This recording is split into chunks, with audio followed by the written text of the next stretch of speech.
कुछ भी करे हमें उसे एक्सेप्ट करना है। चेंज हमें किस में लाना है? खुद में। और दूसरा प्रश्न ये आता है कि हम क्यों दूसरों को बदल नहीं सकते? क्यों नहीं बदल सकते? क्योंकि वही सेम सोच वो लोग भी रख रहे हैं और चेंज हमें खुद में लानी है, खुद में लानी है। और हम क्यों बदलना चाहते हैं किसी को? हम खुद को ना बदलकर दूसरों को बदलना चाहते हैं। ऐसा क्यों? हम ये सोच क्यों रखते हैं? हम ये सोच इसीलिए रखते हैं क्योंकि हमें लगता है कि मैं राइट हूँ। हमें लगता है कि मैं राइट हूँ और जो सामने वाला जो कर रहा है वो गलत लगता है। हम अपना कंफर्ट देखते हैं कंफर्ट, कि हम क्या चाहते हैं कि सामने वाला ऐसा करे, वो ऐसा करे और हम बैठे रहे, सोचते हैं। लेकिन जब खुद पर बात आती है, जब खुद करने का समय आता है तो लगता है ना कितना मुश्किल है। पर हम क्या सोचते हैं कि वो सामने वाला करेगा। लगता है हम एक्सपेक्टेशंस रखते हैं, चाहे वो हमारा पति, हमारी पत्नी, हमारे बच्चे, हमारे सगे संबंधी कोई भी हो, हम ये एक्सपेक्ट करते हैं उनसे कि वो बदल जाए। लेकिन हम वो एक्सपेक्ट करते हैं कि वो ऐसा करे, वो मेहनत करे, मेरा बच्चा टेस्ट में इतना मेहनत करे, वो फर्स्ट आए, मेहनत कर, सोचते हैं। लेकिन जब खुद बारी आती है वो काम करने की जो आप चाहते हैं कि सामने वाला क्या करे, तो मुश्किल लगती है, मेहनत लगती है। और आप बताइए कि ये जो आदत है हमारी कि हम दूसरों को बदलना चाहते हैं, ये कब से लगी हमें ये आदत कब से आई? कोई बता सकते हैं कि हमें ये जो आदत है कि हम चाहते हैं हम दूसरों को बदले, वो कब से आई? क्योंकि हम एक्सपेक्ट करते हैं दूसरों से, करते हैं, हम एक्सपेक्टेशंस रखते हैं सामने वाले से। अब मान लीजिए एक पत्नी है, पूजा कर रही है और उसी समय पति का फ़ोन बजता है और किसी बिजनेस के सिलसिले से उनका फ़ोन बजता है। वो फ़ोन पे बातें कर रहे हैं और बगल में पत्नी पूजा कर रही है। और तभी घर के नीचे से बहुत ज़ोर से आवाज़ आती है किसी सब्जी वाले की। चिल्लाता है ना सब्जी वाला, रास्ते से गुजरता है तो आवाज़ आ रही है। पत्नी को पूजा करने में हल्का डिस्टर्ब होता है तो वो किस पे चिल्लाती है? पति पे चिल्लाती है कि आपको समझना चाहिए, आपको ये समझना चाहिए कि मैं पूजा कर रही हूँ, आपको किसी और कमरे में जाकर बात करना चाहिए या आपको थोड़ी देर बाद बात करना चाहिए। लेकिन क्या वो नीचे जाके उस सब्जी वाले से कुछ बोलती है कि आप बाद में आइएगा, बाद में सब्जी बांटिएगा? बोलती है? क्यों नहीं बोलती? तो इसका मतलब क्या हुआ? हम अपने सगे संबंधी से एक्सपेक्ट कर रहे हैं, हम दूसरों को एक्सेप्ट कर रहे हैं कि वो उसका काम है, वो बोलेगा। लेकिन हम क्या करते हैं? हम अपने बगल वाले से, अपने संबंधियों से ये एक्सपेक्ट करते हैं। हम उनको एक्सेप्ट नहीं कर रहे, मैं एक्सपेक्ट कर रहे हैं उनसे कि वो बदले, उन्हें समझना चाहिए। करते हैं एक्सेप्ट। इससे क्या होता है? कलह स्टार्ट हो जाता है, गुस्सा करते हैं, होता है। तो क्या ये सही है? हम क्यों चाहते हैं कि हम जब दूसरों को कंट्रोल करें, हम दूसरों को सुधारें, जब हमारा खुद के ऊपर कंट्रोल नहीं है? खुद के ऊपर कंट्रोल रहता है, खुद के ऊपर कंट्रोल है जब हमारा, हम उस समय गुस्सा करते समय उन्हें कितना कुछ बोल देते हैं और बाद में जब हमें वो रियलाइज़ होता है तो हम क्या बोलते हैं, मेरे से गलती से ये निकल गया था, है ना, मैं हाथ उठाना नहीं चाहती थी पर हाथ उठ गया, बोलते हैं। तो जब हमारा खुद के ऊपर ही कंट्रोल नहीं है तो हम ये कैसे एक्सपेक्ट कर सकते हैं, हमें कैसे ये राइट मिल गया कि हम दूसरों से ये एक्सपेक्ट करें कि दूसरा बदले, दूसरा खुद को कंट्रोल करे। तो ये क्या ये सही है? क्या ये सही है? अब जो बच्चा है और एक माँ है, बच्चा कुछ गलत काम करता है और माँ उसे समझाती है, बच्चा वो नहीं समझता है और वो वापस से वही कर्म करता है, तो माँ उसे डांटती है। अब अगर माँ अपना तरीका चेंज कर ले उसे समझाने का, माँ उसे तरीका चेंज कर ले, उसे दोस्त की तरह समझाए, तो बच्चा समझेगा, क्योंकि बच्चा माँ को ही देख के सीखता है। अब अगर माँ गलत करेगी तो बच्चा गलत करेगा और हम क्या एक्सपेक्ट कर लेंगे कि बच्चा ही गलत है, बच्चा ही गलत काम कर रहा है। पर वो गलत स्टार्ट किसने किया, गलत कर्म करना? माँ ने। तो हम क्या करते हैं आजकल, आज सभी से, पूरे दुनिया वाले में हर एक सभी से एक्सपेक्ट करता है, यहाँ बैठे सभी है, सब आपस में अपने संबंधी से कुछ ना कुछ एक्सपेक्ट करते होंगे, करते हैं कि वो बदल जाए, है ना। अब वही सोच वो भी रख रहा है आपके प्रति कि आप भी बदल जाए, तो बदल कौन रहा है? कौन बदला? कोई बदला नहीं बदला। तो हमें चेंज खुद में लानी है। जब हम स्वयं बदलेंगे तो विश्व बदलेगा, स्वयं परिवर्तन से ही विश्व परिवर्तन होगा। तो ये दूसरा कारण, मेजर कारण था कि संबंधों में मधुरता क्यों नहीं है, वो है एक्सपेक्टेशंस, कि हम एक्सपेक्ट करते हैं दूसरों से। अब तीसरा मेजर कारण ये है कि क्रोध करना। जब हम दूसरों से एक्सपेक्ट करते हैं तो क्रोध आता है। अभी देखें एग्जाम्पल में कि जब पत्नी पूजा कर रही थी, पति से डिस्टर्ब हुआ उसे, तो वो क्या एक्सपेक्ट की कि पति को समझना चाहिए था, तो क्या हुआ, वो उससे झगड़ा की, पति भी उसको बोल दिया, तो झगड़ा हुआ, दोनों ने गुस्सा किया। तो ये तीसरा कारण, क्रोध। जब हम एक्सपेक्ट करते हैं दूसरों से कि दूसरे बदल जाए, वो सामने वाला मेरा व्यक्ति बदल जाए, तो ये यहाँ से स्टार्ट होता है क्रोध करना।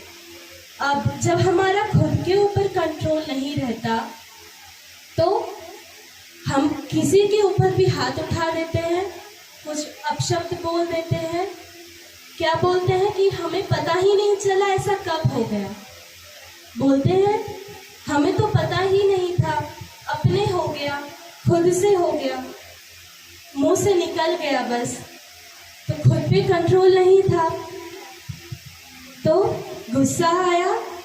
अब जब गुस्सा आया तो हमारे अंदर मन में एक पहले थॉट क्रिएट हुआ, गुस्से का नेगेटिव जो थॉट है वो क्रिएट हुआ। अब दूसरों तक पहुंचने से पहले वो थॉट जब हम लोग मुख द्वारा सामने वाले को सुनाए तो वो थॉट सबसे पहले हमारे मन में आया, तो क्या प्रदूषित हुआ?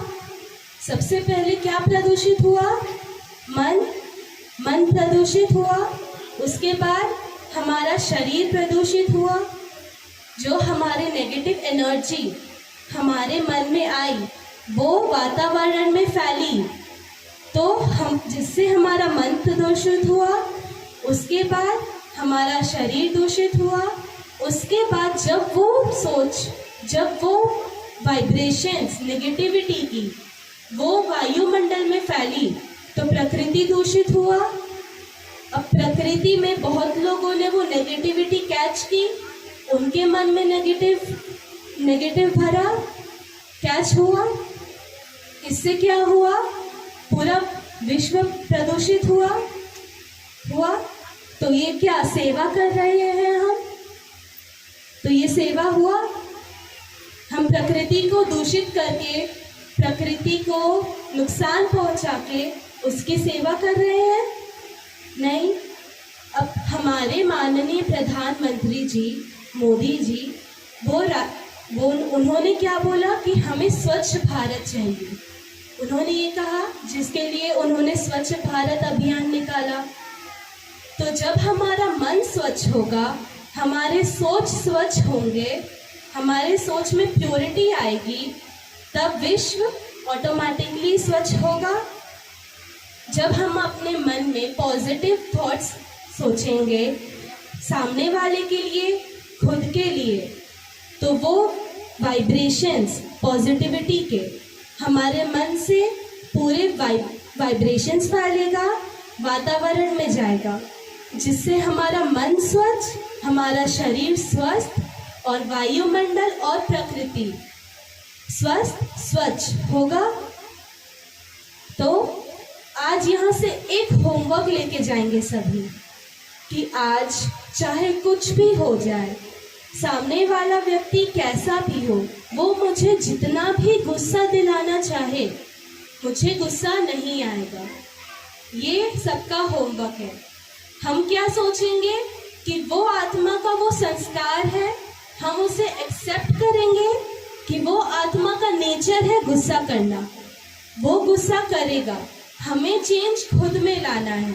हम गुस्सा नहीं होंगे, हम ये शुभ सोच उस व्यक्ति को देंगे कि वो व्यक्ति बदल जाए, वो व्यक्ति अच्छा है, वो रियलाइज करेगा अपनी गलती को।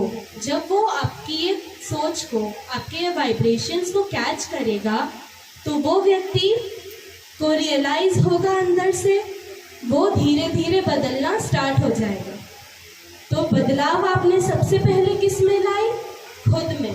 तो जब आप खुद बदले तो दूसरा ऑटोमेटिकली बदल गया। तो हम लोग क्या होमवर्क लेंगे आज? गुस्सा नहीं करना है। आज कुछ भी हो जाए, कोई कितना भी हमें बोल दे, हमें गुस्सा नहीं करना है। ठीक है? अब एक छोटा सा मेडिटेशन करेंगे सब लोग। सभी अपनी सीट पर आराम से बैठ जाए।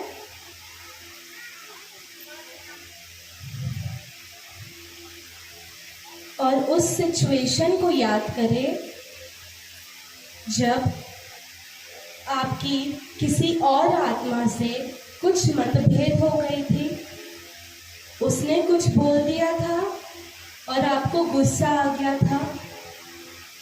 ऐसी कोई भी सिचुएशन को याद करें, सोचिए वो सेम सिचुएशन रिपीट हो रहा है। उसी व्यक्ति को अपने सामने लाए, जिस व्यक्ति ने आपको कुछ भी बुरा भला बोल दिया था, उस व्यक्ति को अपने सामने लाए।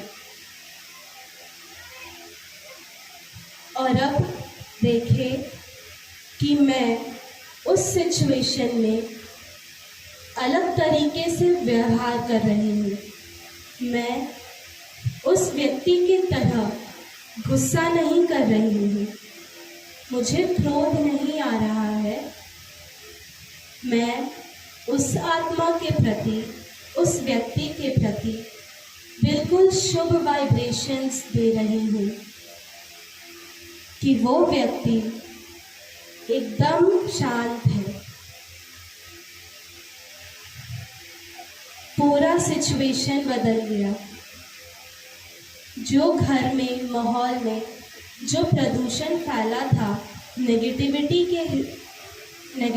के द्वारा, वो बदल गया है,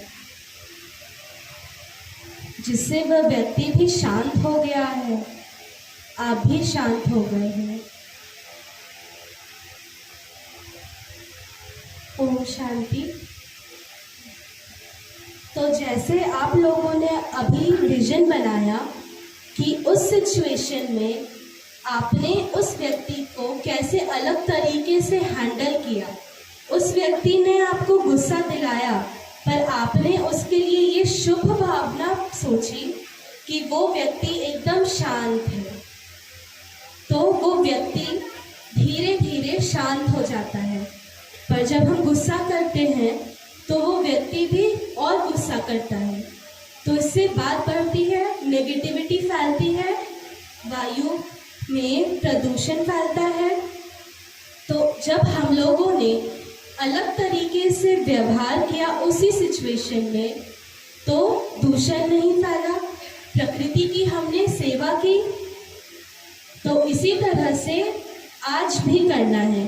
ये एक व्रत है जो आप सभी को करना है एक दिन के लिए, सिर्फ एक दिन के लिए।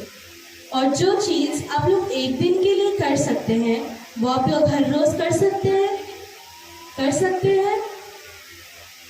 तो आज कोशिश करेंगे कि सामने वाला व्यक्ति आपको कुछ भी बोले, कितना भी क्रोध दिलाने का कोशिश करे, तो आपको उस समय उस सिचुएशन में आपको गुस्सा नहीं करना है। आपको एकदम शांत मन से सोचना है, उस आत्मा के प्रति आपको शुभ भावना रखना है। ओम शांति। शांति। ओम शांति। आज का थीम है परिवारों के बीच में मधुरता संबंध। इसके हम अपने जीवन में बहुत सारे रिश्ते निभाते हैं और ये रिश्ते हमें कहाँ से मिलते हैं? हमारे परिवार से, क्योंकि परिवार ही हमारी सबसे बड़ी पाठशाला होती है, जो जीवन में कई मोड़ पर बड़े गहरे सबक हमें सिखाती है। हम जो कुछ भी सीखते हैं अपने परिवार से ही सीखते हैं ना। हमारी पहली पाठशाला तो परिवार ही होती है। जिस तरह से हम पाठशाला जाकर विद्या ग्रहण करते हैं, उसी तरह से हम अपने परिवार में जिंदगी जीने की तरीके सीखते हैं, जो हमें हमारा परिवार ही सिखाता है। किसी घर में एक साथ रहना परिवार नहीं कहलाता है, बल्कि एक साथ जीना, एक दूसरे को समझना और एक दूसरे की परवाह करना परिवार कहलाता है। अगर आप सुंदर हैं तो उसमें आपका कोई हाथ नहीं है, वो आपको आपके माता पिता की देन है। लेकिन अगर आप सुंदर तरीके से जीते हैं तो वो आपके लिए, आप अपने माता पिता को रिटर्न गिफ्ट दे रहे हैं। एक परिवार की पहचान उसकी आपसी खुशी, प्रेम और सहयोग में होती है। कुछ लोग परिवार की खुशी सिर्फ अधिक पैसे कमाने में सीखते हैं, परंतु क्या हमें पैसों से खुशी मिलती है? पैसों से तो सिर्फ हम लोग को सुख साधन मिलता है, खुशी तो हमारे परिवार से ही मिलती है। हमें हमारे परिवार से अच्छे संस्कार मिलते हैं, वो क्या पैसों से खरीदे जा सकते हैं? क्योंकि बाजार में तो संस्कार नहीं मिलते हैं। अच्छे संस्कार हमें हमारे परिवार में ही मिलते हैं। और जिसने परिवार को जीत लिया उसने विश्व को जीत लिया।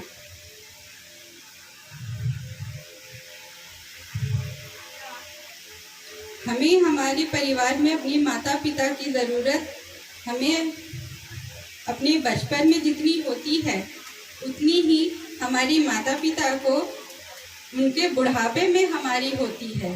इसलिए हमें हमारे परिवार में अपने बुजुर्गों का, अपने माता पिता का, अपने सखी संबंधी बच्चों सबका ध्यान रखना चाहिए। क्योंकि रोटी कमाना बड़ी बात नहीं है, वो तो आजकल हर कोई कमा रहे हैं ना। लेकिन आज कौन सा परिवार ऐसा है जो एक साथ बैठ के खाना खाते हैं? रोटी कोई खाते हैं? सब कहते हैं हमारे पास समय नहीं है, सब अपने ही वो में बिजी रहते हैं। रिश्तों का ना होना उतना तकलीफ नहीं देता है जितना रिश्ते हो के भी ना होना तकलीफ देता है। हमारा परिवार हमें हर मुसीबत से लड़ने की ताकत देता है। अगर हमारा परिवार एक साथ हो तो हमें कोई हरा नहीं सकता।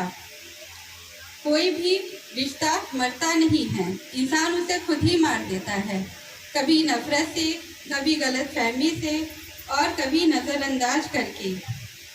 इंसान आजकल बहुत परेशान है, क्योंकि जो गर्मी उनके रिश्तों में होनी चाहिए वो उनके दिमाग में होती है। इसलिए रिश्तों में मधुरता कम हो जाती है।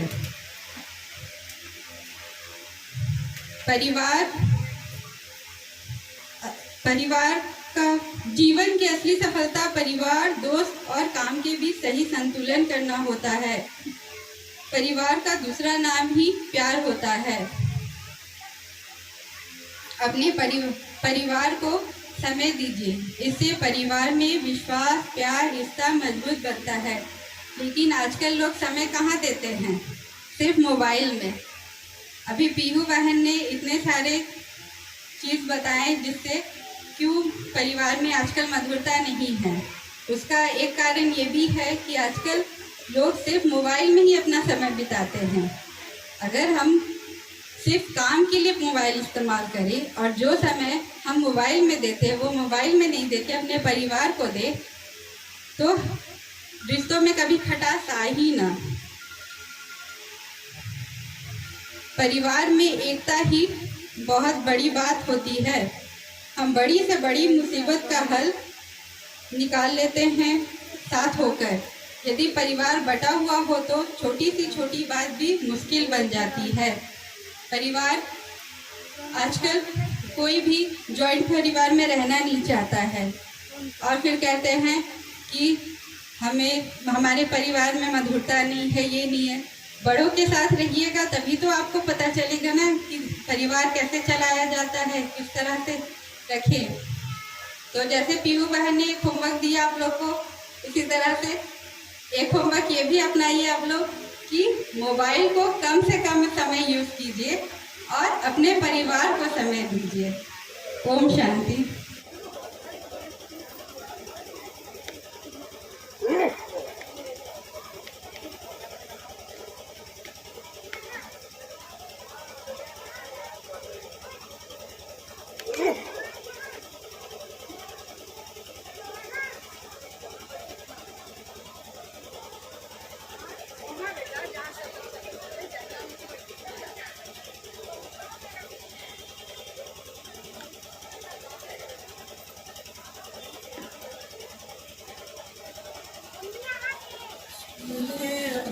मुझे घर बुलाता है भगवान है कहाँ रे तुम,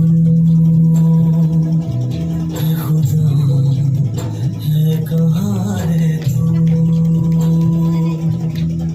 है सुना तू भटके मन को राह दिखाता है। मैं भी खोया हूँ मुझे घर बुलाता है भगवान है कहाँ रे तुम। मैं कौन हूँ? मेरा क्या नाम है? मैं किस धर्म का हूँ? आप क्रिश्चियन बनना चाहेंगे? वो क्या होता है? क्रिश्चियन एक धर्म है जो जीसस क्राइस्ट ने स्थापित किया। उन्होंने कहा था गॉड इज लाइट। आप बनोगे? मैं तो अनाथ हूँ। आप जो बनाना चाहें वो ठीक। अच्छा ठीक है। तो आज से आपका नाम जॉन है। Now do prayer.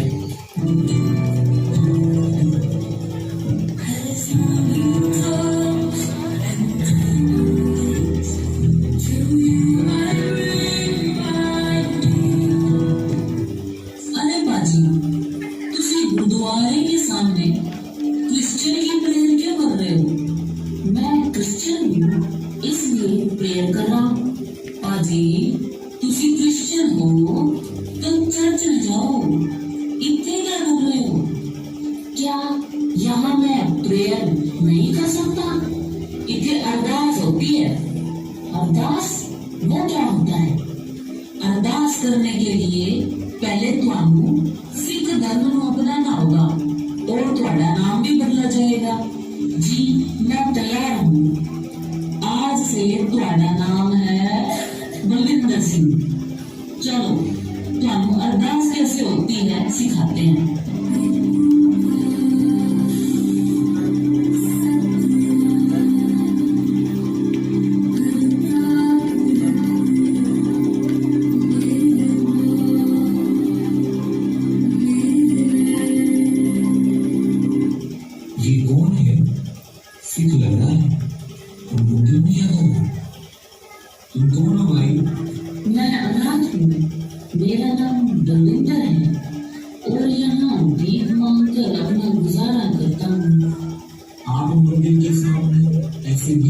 नहीं मांग सकते।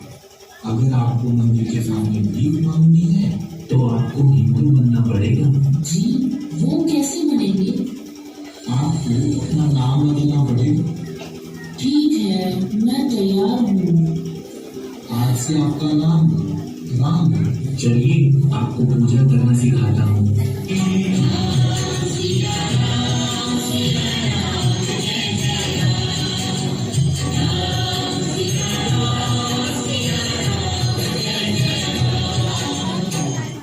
अरे भाईजान, ऐसे क्या कर रहे हो? भाईजान आप कौन हो? यहाँ मस्जिद के सामने क्या कर रहे हो? मेरा नाम राम है। मैं यहाँ पूजा कर रहा हूँ, भीख मांगता रहता हूँ। अगर तुम्हें यहाँ भी मांगनी है तो मुसलमान बनना पड़ेगा। अरे, वो कैसे बनेंगे? पहले आपको अपना नाम बदलना होगा। मैं तैयार हूँ। अच्छा, आज से आपका नाम होगा इमरान। चलिए आपको नमाज पढ़ना सिखाते हैं।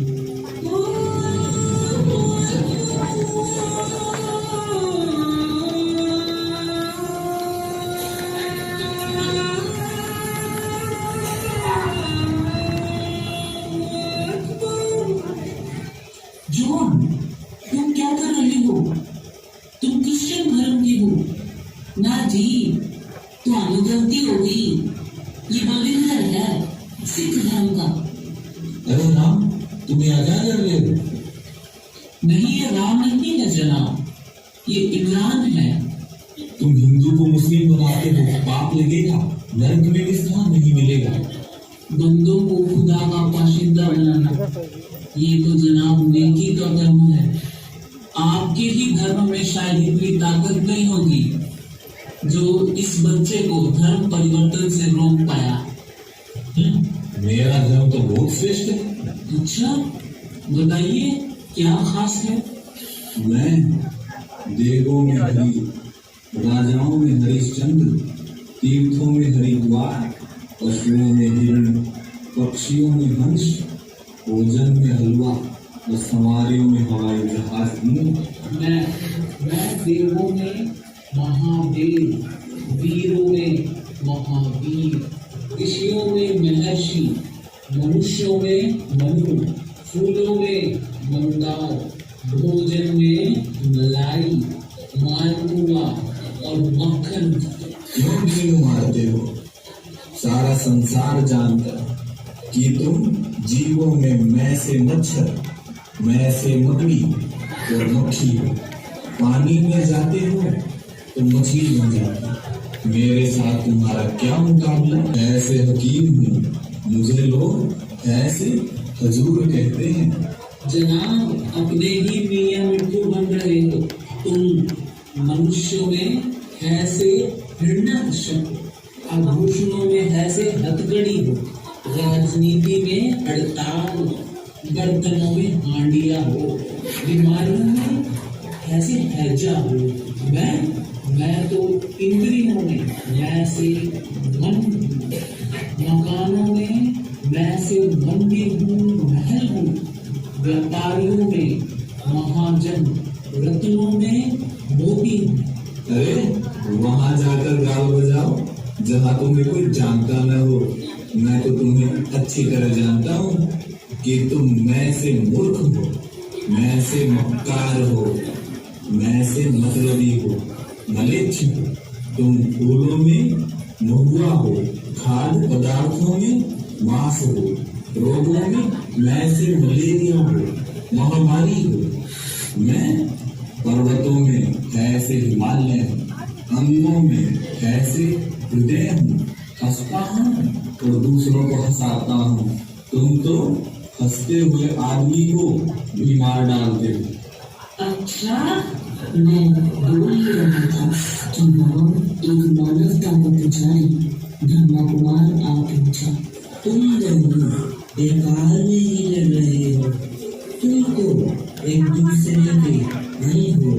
यदि तुम झगड़ा छोड़कर मिल जाओ तो कितना अच्छा हो। है, हम मर जाएंगे। जैसे दिवाली में दिल रमजान में जान, तुम दोनों हो भगवान के दिल और जान। दिवाली में अली रमजान में राम, तुम दोनों तो लगते हो अनजान।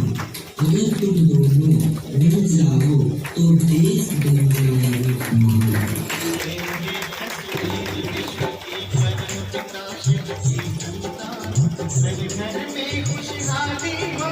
मानव होगा देव समान।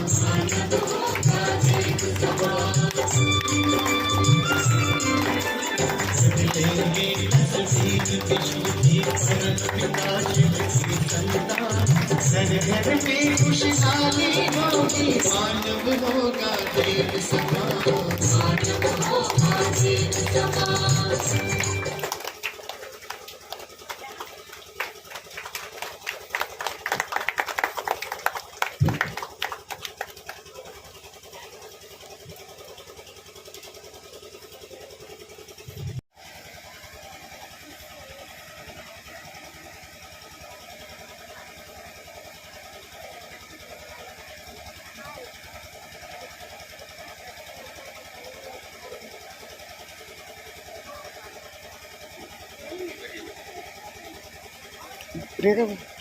प्रियंका मैम